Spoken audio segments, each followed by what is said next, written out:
नमस्कार, live India में आपका स्वागत है। बैरिज सम्राट उत्तराखंड के माना चमोली में हिमस्खलन पर डीएम चमोली संदीप तिवारी ने कहा है कि डॉक्टरों ने 4 लोगों की मौत की पुष्टि की है। पहले कुल संख्या 55 थी, लेकिन अब हमें जानकारी मिल रही है कि इनमें से एक कर्मचारी अनधिकृत रूप से छुट्टी पर था और वह घर चला गया था। तो अब कुल 54 की ही संख्या है, जिनमें से 4 लोग अभी भी लापता है। लापता लोगों के लिए बचाव अभियान जारी है।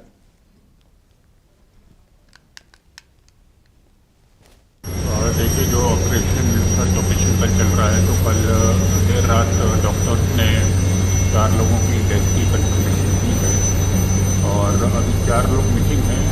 पहले ये नंबर 55 बताया जा रहा था। अभी कल कंफर्मेशन में पता लगा है कि एक लड़का अनऑथराइज्ड लीव में था जो अपने घर चला गया था और वो सकुशल है। तो ये टोटल नंबर अब 54 है और इसमें अब 4 लोग मिसिंग हैं हमारे और ऑपरेशन स्टार्ट हो चुका है। तो जो लोग हमारे स्ट्रेंडेड हैं उनको वापस लाया जा रहा है और 4 जो मिसिंग लोग हैं उनका सर्च ऑपरेशन ऑलरेडी स्टार्ट हो गया है। इसके अतिरिक्त यहाँ GPR system thermal imaging cameras आने वाले हैं और एक बार उनके आने के बाद ये सर्च अभियान अच्छा तेज चलेगा और आज वेदर भी क्लियर है, तो होपफुली आज ये सर्च ऑपरेशन कंप्लीट होने की संभावना है। आज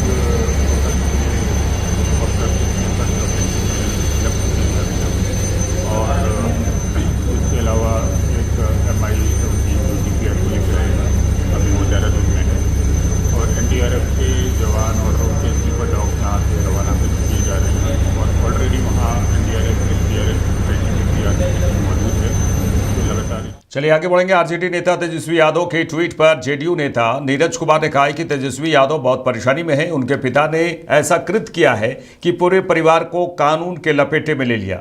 न्यायालय, CBI, ED में पेशी और बहुत से आर्थिक अपराध के मामले हैं। इनके नेतृत्व में लोकसभा चुनाव हुआ और इनकी पार्टी 4 सीटों पर सिमट गई। उन्होंने कहा कि हमें तीसरी नंबर की पार्टी कहते थे और आज हमारे 12 सांसद हैं। उनकी राजनीतिक बेचैनी है। ये ट्विटर बबुआ हैं जो केवल ट्वीट के भरोसे रहेंगे, जनता उसे क्विट करती है। देखिए, माननीय तेजस्वी यादव जी बहुत परेशानी में हैं। एक तो उनके पिता ने ऐसा कृत्य किया कि पूरे परिवार को कानून के लपेटे में ले लिया। न्यायालय में पेशी, CBI में पेशी, ED में पेशी, बहुत सारे उनके आर्थिक अपराध के मामले हैं। एक तो वह सवाल है। दूसरा, इनके नेतृत्व में लोकसभा चुनाव हुआ, इनकी पार्टी 4 सीटों पर सिमट गई। हमारे बारे में कह रहे थे कि तीसरे नंबर की पार्टी, आज हमारा 12 सांसद है। तो स्वाभाविक रूप से राजनीतिक रूप से बेचैनी है उनकी। और महागठबंधन का जो घटक दल है उसके अंदर में भी बेचैनी इस बात को। कांग्रेस के प्रभारी ने भी यह कहा कि अकेले लड़ने पर भी उन्होंने विचार करने का फैसला लिया है। तो स्वाभाविक रूप से तेजस्वी यादव के नेतृत्व को कोई स्वीकार कर नहीं रहा है। ये थोपा हुआ नेतृत्व है और ये ट्विटर बबुआ है। तो ट्वीट जो करता है जनता उसको केवल ट्वीट के भरोसे रहेगा, तो जनता उसको क्विट करती है। बीजेपी सांसद परवीन खंडेलवाल ने कहा, दिल्ली में, ये भारत जैसा देश है जहां विश्व का सबसे बड़ा मानव समागम बिना किसी व्यवधान के पूरा होता है। इसके लिए प्रधानमंत्री नरेंद्र मोदी के दूरदर्शी नेतृत्व और उत्तर प्रदेश के मुख्यमंत्री योगी आदित्यनाथ की पूरी टीम के मैनेजमेंट को जितनी बधाई दी जाए वे कम है। 66 करोड़ से अधिक लोग प्रयागराज जैसे छोटे शहर में आए और आस्था और विश्वास की डुबकी लगाकर वापस अपने स्थान पर पहुंच गए। उन्होंने कहा कि इससे साफ जाहिर होता है कि किस तरीके के प्रबंध महाकुंभ में किए गए होंगे। हमारा यह कथन भी सत्य हुआ कि जहां आस्था है वहां अर्थव्यवस्था है। एक मोटे अनुमान के अनुसार 3.5 लाख करोड़ का व्यापार केवल प्रयागराज में हुआ है और इसको लेकर दुनिया भी हैरान है, कितना बड़ा आयोजन सफलतापूर्वक संपन्न हुआ। देखिए, ये भारत जैसा ही देश है जहां पर विश्व का सबसे बड़ा मानव समागम बिना किसी व्यवधान के पूरा होता है। इसके लिए प्रधानमंत्री नरेंद्र मोदी जी के विजनरी नेतृत्व और उत्तर प्रदेश के मुख्यमंत्री योगी आदित्यनाथ जी और उनकी पूरी टीम का जो मैनेजमेंट है उसको जितनी बधाई दी जाए, जितना साधुवाद दिया जाए उतना कम है। 66 करोड़ से अधिक लोग प्रयागराज जैसे छोटे शहर में आए और आस्था और विश्वास की डुबकी लगा करके वापस अपने स्थानों पर पहुंच गए। इससे साफ जाहिर होता है कि किस तरीके के प्रबंध महाकुंभ में किए गए होंगे। जहां महाकुंभ में आस्था और विश्वास का सागर देखने को मिला, वहां हमारा ये कथन भी सत्य हुआ कि जहां आस्था है वहां अर्थव्यवस्था है। और एक मोटे अनुमान के अनुसार लगभग 3.5 लाख करोड़ रुपए का व्यापार केवल और केवल प्रयागराज में हुआ। और ऐसे अन्य शहर जहां से प्रयागराज जाया जाता था, उन शहरों की भी अर्थव्यवस्था और स्थिति बहुत बदली है। इसके लिए निश्चित रूप से मोदी जी बधाई के पात्र हैं। पूरा देश मोदी जी का कृतज्ञ है। जम्मू कश्मीर बीजेपी नेता रविंद्र रैना ने कहा है कि हम लोगों की सेवा में हैं। आगामी बजट सत्र में बीजेपी विधानसभा में लोगों के मुद्दों को उठाएगी और जरूरत पड़ी तो विधानसभा के बाहर भी उठाएगी। उन्होंने कहा है कि हम लोगों के कल्याण के लिए हर जरूरी कदम उठाएंगे। जनता के सेवादार हैं और भारतीय जनता पार्टी आगामी जो बजट सेशन है उसमें जनता से जुड़े मुद्दों को लेकर यकीनन विधानसभा के अंदर भी बात रखेगी और जरूरत पड़ी तो विधानसभा के बाहर भी जनता के मुद्दों को, जनता की भलाई के लिए जो भी कदम उठाना पड़ेगा हम उठाएंगे। भारतीय जनता पार्टी ने हमेशा जनता की भलाई का काम किया है, राष्ट्र हित के मुद्दे उठाए हैं। रही बात जो यहां सत्ताधीश हैं या सत्ताधीश रहे हैं, अब चूंकि जनता का उनसे मोह, कईयों का मोह भंग हो चुका, कुछ एक का मोह भंग हो रहा है, इसलिए वो इस किस्म की बयानबाजी दे रहे हैं। हमारा काम है साथ सबका विश्वास। हमारा काम है जनता की भलाई, आवाम की खिदमत, लोगों की बेहतरी के लिए बुलंद आवाज बन के जम्मू कश्मीर की असेंबली में और असेंबली के बाहर बात रखना। भारतीय जनता पार्टी जनता की, आवाम की, लोगों की एक बुलंद आवाज है और अपनी जिम्मेवारियों का निर्वाह पूरी ताकत के। दिल्ली बीजेपी अध्यक्ष वीरेंद्र सचदेवा ने कहा है कि अभी दिल्ली में जो सरकार है वह प्रधानमंत्री नरेंद्र मोदी के नेतृत्व में काम करने वाली सरकार है। हमारी सरकार का एक ही लक्ष्य है कि हम दिल्ली को विकसित सुंदर दिल्ली बनाना चाहते हैं। इसके लिए हमारे सभी मंत्री, विधायक, कार्यकर्ता काम कर रहे हैं। देखिए, दिल्ली की अब जो सरकार है ये नरेंद्र मोदी जी के नेतृत्व में काम करने वाली सरकार है और हमारी सरकार का एक ही लक्ष्य है कि हम अपनी दिल्ली को एक विकसित दिल्ली बनाना चाहते हैं, एक सुंदर दिल्ली बनाना चाहते हैं। और इसलिए मैं कह रहा हूँ, सारे मंत्री ही नहीं, अधिकारी भी और सभी विधायक और सभी हमारे कार्यकर्ता मिलकर इस दिल्ली को बेहतर बनाने की दिशा में हर संभव प्रयास करेंगे। सर, इसके साथ ही आम आदमी पार्टी लगातार ये आरोप लगा रही है कि विधानसभा के बाहर उन्हें रोका गया, गैर संवैधानिक है, राष्ट्रपति तक बात की गई। देखिए, विधानसभा परिसर में जो निर्णय स्पीकर का होता है वो सबको मान्य होता है और स्पीकर के निर्णय का तो सबको स्वीकार। जिस तरह की निर्लज्जता इन लोगों ने दिखाई थी, मुझे लगता है कम से कम उससे ये बेहतर है कि जो स्पीकर निर्णय ले रहे हैं उसको स्वीकार करें, अपनी गलती को स्वीकार करें। मैंने पहले भी कहा था कि अगर उनको लगता है कि गलत किया गया तो स्पीकर के पास जाएं, अपनी बात रखें, स्पीकर निर्णय लेंगे। लेकिन राजनीति में संवाद सबसे बड़ा कारण है काम करने का। और आम आदमी पार्टी की जो जितनी मैंने पिछले 10-11 सालों में इनकी सरकार देखी है, ये संवाद नहीं करते और मुझे लगता है इनको लोकतांत्रिक प्रक्रिया का अनुभव भी नहीं है। इनको पहले सीखना होगा कि विधानसभा के हाउस में अंदर आपका व्यवहार कैसा है, इसको भी इनको सीखना चाहिए। खबरें इस तरीके की कि 8 तारीख को एक बड़ा कार्यक्रम 8 मार्च को होने जा रहा है महिलाओं के सम्मान में, जो सबसे बड़ा वादा बीजेपी की तरफ से किया गया था। देखिए, 8 मार्च को अंतर्राष्ट्रीय महिला दिवस है और मुझे तो लगता है इस हिंदुस्तान में हर दिन को महिला दिवस के रूप में मनाना चाहिए। और मैंने जैसे पहले कहा कि हमारी सरकार हर वर्ग के लिए काम करके हर वर्ग को अपने साथ जोड़ने का काम करेगी। 8 तारीख आने दीजिए, आपको दिखाई देगा। चलिए आगे बढ़ेंगे। दिल्ली के प्रदूषण स्तर पर लगाम लगाने के लिए पर्यावरण मंत्री मनजिंदर सिंह सिरसा ने घोषणा की है कि 31 मार्च 2025 से 15 साल से पुराने वाहनों को पेट्रोल पंपों पर ईंधन नहीं दिया जाएगा।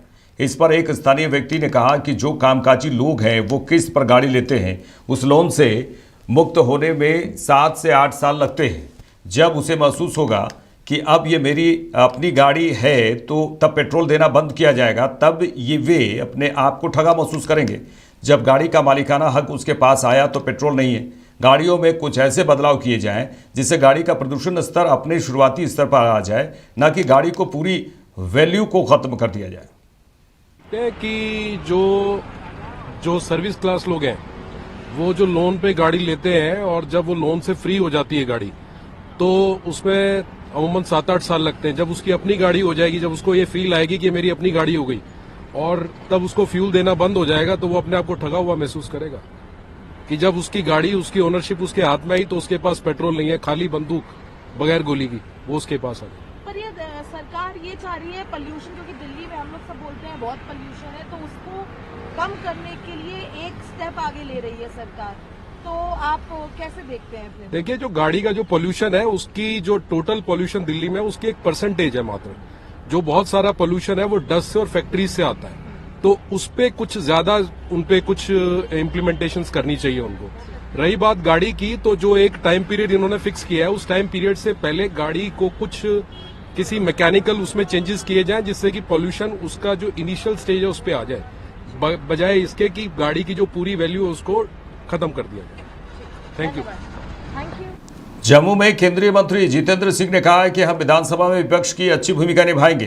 पहली बार हम इतने बड़े बहुमत से आए हैं और हमारा वोट शेयर बेहतर है। अपनी राष्ट्रवादी विचारधारा पर चलते हुए लोगों के हित में फैसले लिए जाएंगे और हमारे विधायक पूरी तैयारी के साथ उनके मुद्दों को रखने में सक्षम है। उन्होंने कहा कि पिछले 10 सालों में रोजगार के विकल्प पैदा हुए हैं, लेकिन इसका लाभ जम्मू कश्मीर तक पूरी तरह से नहीं पहुंच रहा है, क्योंकि यहाँ उत्तर प्रदेश गुजरात की तरह डबल इंजन व्यवस्था नहीं है। हमारे विधायक इस तथ्य को भी उजागर करेंगे, जो काम प्रदेश सरकार के जिम्मे है, जो केंद्र सरकार के सहयोग के बावजूद धरातल पर नहीं उतर रहे हैं, उसके लिए प्रदेश सरकार की जवाबदेही रहेगी। बहुत बढ़िया निभाएगी। पहली बार हम इतने बड़े बहुमत से आए हैं और हमारा वोट शेयर सत्ताधारी पार्टी से ज्यादा बेहतर है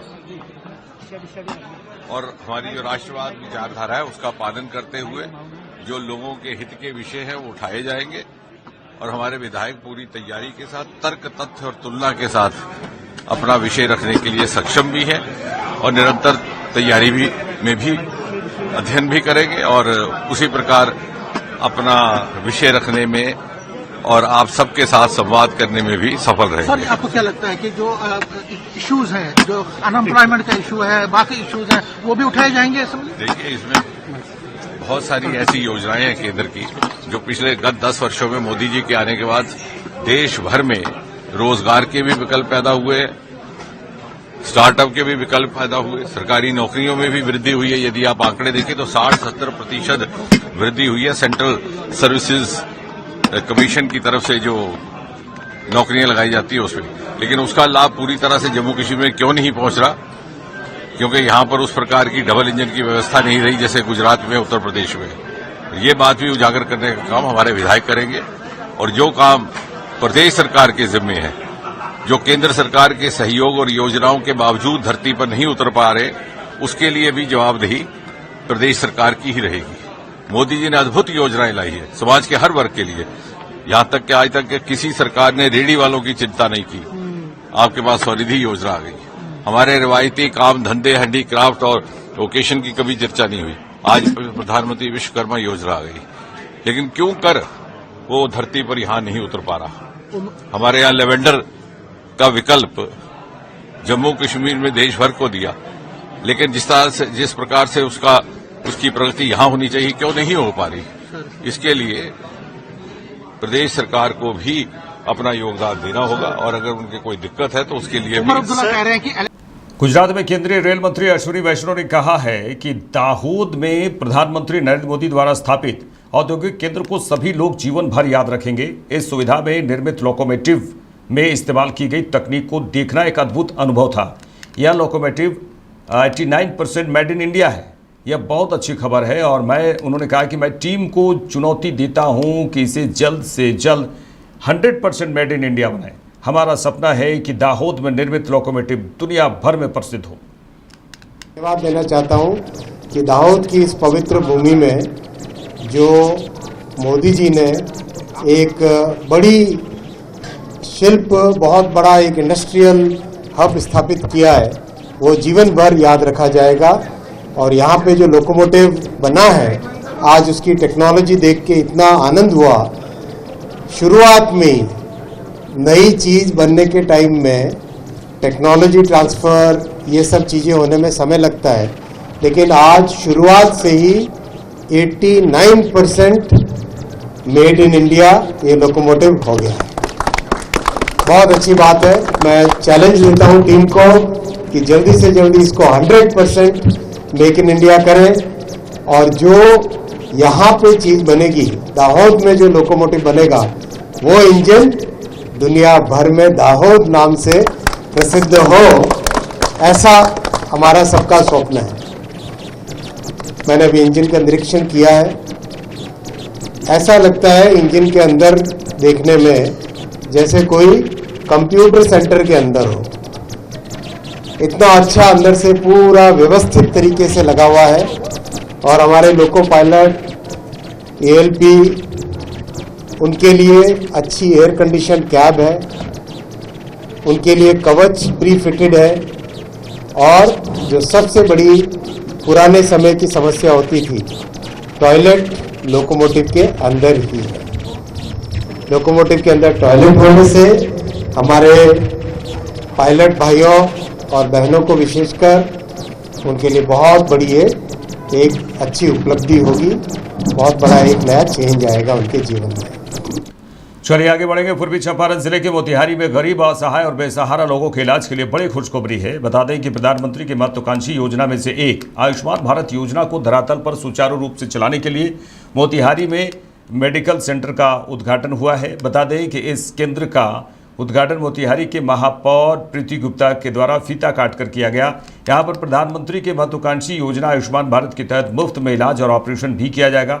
उद्घाटन के दौरान उपस्थित लोगों को संबोधित करते हुए नगर निगम के महापौर प्रीति गुप्ता ने खुशी जाहिर करते हुए कहा कि इस केंद्र के उद्घाटन हो जाने से जिले के गरीब, असहाय और बेसहारा लोगों को आयुष्मान भारत योजना का लाभ आसानी से मिल सकेगा। अस्पताल का उद्घाटन किया। हाँ, आज हमारे शहर के भवानी गुजरात में डेराल मेडिकल सेंटर का उद्घाटन हुआ है, जो कि ये दूसरा हॉस्पिटल है मोतिहारी में इनका। तो सबसे बड़ी बात ये है कि ये दूसरी का हो रहा है। और ये भवानी गुजरात इससे मेरा बचपन का रिश्ता है, यहाँ मेरा मायका भी है। तो मैं यही बोलना चाहूँगी कि रमजान के मौके पर ये मोहल्ले वासियों को, मोतिहारी वासियों को एक सौगात मिली है। हम लोग भी इस मोहल्ले में रहते हैं। कोई उस रात को अगर कोई इमरजेंसी हो जाती है तो उस लिहाज से भी ये बहुत अच्छा कदम उठाया गया है। तो इसके जो डॉक्टर हैं, डॉक्टर मोहम्मद शहाबुद्दीन, उनको मैं बहुत बहुत शुभकामनाएं देना चाहूँगी। और चूँकि वो मेरे परिवार के सदस्य हैं, गार्जियन हैं, मेरा ससुराल वहाँ है जहाँ इनका पहला मेडिकल सेंटर है, तो उस लिहाज से भी मैं इनको मुबारकबाद देना चाहूँगी। केंद्र सरकार की एक और महत्वाकांक्षी योजना के बारे में बात करें। जन औषधि परियोजना के साथ में स्थापना दिवस कार्यक्रम की शुरुआत मोतिहारी की बात करें तो मोतिहारी में भव्य तरीके से इसकी शुरुआत हुई। जन औषधि दिवस के रूप में आयोजित कार्यक्रम के तहत पद यात्रा कार्यक्रम का आयोजन किया गया। मोतिहारी के सदर अस्पताल में जन औषधि केंद्र से पद यात्रा कार्यक्रम निकाला गया, जो नगर के विभिन्न चौक चौराहों से भ्रमण करते हुए चरखा पार्क पहुंचा। पद यात्रा को नगर विधायक पूर्व मंत्री प्रमोद कुमार और जिला औषधि नियंत्रक प्रभात चौधरी ने रवाना किया और इसके पूर्व नगर विधायक प्रमोद कुमार ने दीप जलाकर कार्यक्रम का शुभारंभ भी किया। इस अवसर पर प्रमोद कुमार ने कहा कि मोदी सरकार गरीबों के लिए सस्ती दवाई योजना की शुरुआत की है, जिसमें दवाओं की गुणवत्ता में कोई कमी नहीं है। मैं खुद जन औषधि की दवा का सेवन करता हूं। उन्होंने ये भी कहा कि केंद्र सरकार 3300 करोड़ रुपए का प्रावधान इस बजट में जन औषधि गरीबों को सस्ती दवा दिलाने के लिए किया है, जिससे सरकार दे भी रही है। इस अवसर पर जन औषधि के नोडल पदाधिकारी अशोक द्विवेदी मौजूद रहे। पूर्वी चंपारण जिला के सभी केंद्रों के संचालक भी इस दौरान मौजूद रहे। गरीबी को करीबी से देखा, समझा और स्वयं अपने जीवन में झेला। वैसे यशस्वी प्रधानमंत्री जी के कर कमलों द्वारा ये जो जन औषधि जो पूरे देश पैमाने पर 50 से 80% दवा में कंसेशन दर पर जो प्राप्त हो रहा है, जो आज मध्य वर्गीय और सामान्य जीवन जीने वाले व्यक्ति को दवा का जो सेवा उपलब्ध हो रहा है, इसके लिए हम देश के यशस्वी प्रधानमंत्री जी को इस चंपारण के भूमि से वंदन, अभिनंदन और नमन करते हैं। पूरे इस बजट में लगभग 3 लाख करोड़ से ज्यादा रुपया, 3 लाख करोड़ से ज्यादा रुपया की धनराशि इस जन औषधि के माध्यम से गरीबों के बीच गया है। और 5 लाख रुपया का आयुष्मान कार्ड, जिसको राशन कार्ड है उसको 5 लाख रुपया का आयुष्मान कार्ड गया है।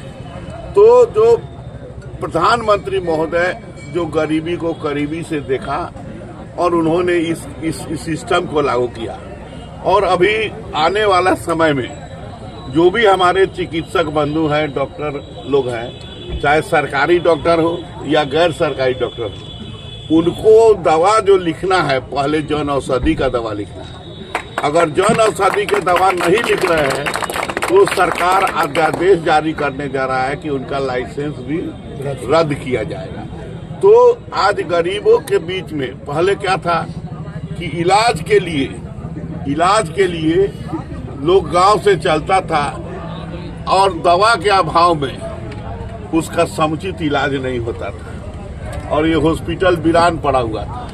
लेकिन आज देश के यशस्वी प्रधानमंत्री और बिहार सरकार के माननीय मुख्यमंत्री आदरणीय नीतीश कुमार जी का ये देन है कि आज स्वच्छ भारत, स्वस्थ भारत, बढ़ता हुआ भारत, कुशल भारत, यशस्वी भारत और ये सारा भारत जो आज पूरे देश और दुनिया में आज अपने आप में एक गौरव हासिल प्राप्त किया है,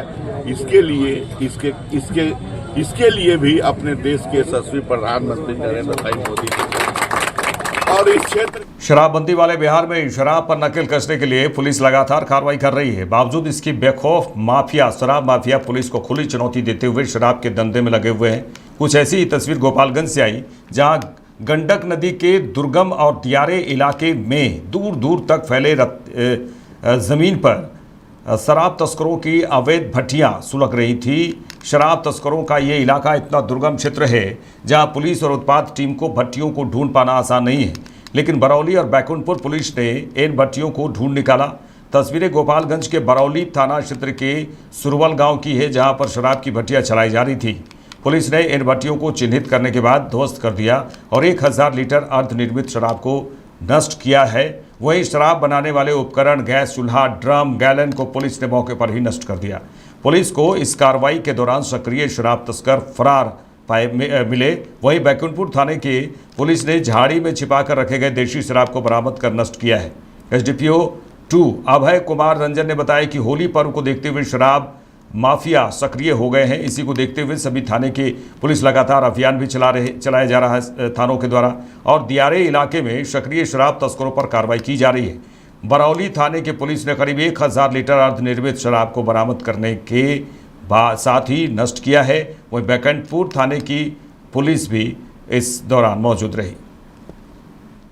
कल बरौली के सुरवल में शराब की भट्टियां और बैकुंठपुर में भी शराब की भट्टी ध्वस्त की गई है सर, और कुछ जगहों पे शराब की बरामदगी हुई है। इस पे क्या कहना चाहेंगे? जैसा कि आप जानते हैं कि होली का त्यौहार जल्द आने वाला है, जिसमें शराब माफिया और शराब के कारोबार से जुड़े लोगों की गतिविधि और संलिप्तता बढ़ जाती है। इसी को देखते हुए पुलिस अधीक्षक महोदय के निर्देशानुसार सभी थाना क्षेत्र लगातार शराब की बरामदगी और कच्चे शराब की बरामदगी के लिए प्रयासरत हैं। इसी के संदर्भ में लगातार रेड की जा रही है, जिसमें कि कल बरौली थानाध्यक्ष के नेतृत्व में एवं बैकुंठपुर थाना दोनों के द्वारा 1000 लीटर से ज़्यादा कच्ची पास को विनष्ट किया गया है और देसी शराब को जब्त किया गया है। साथ ही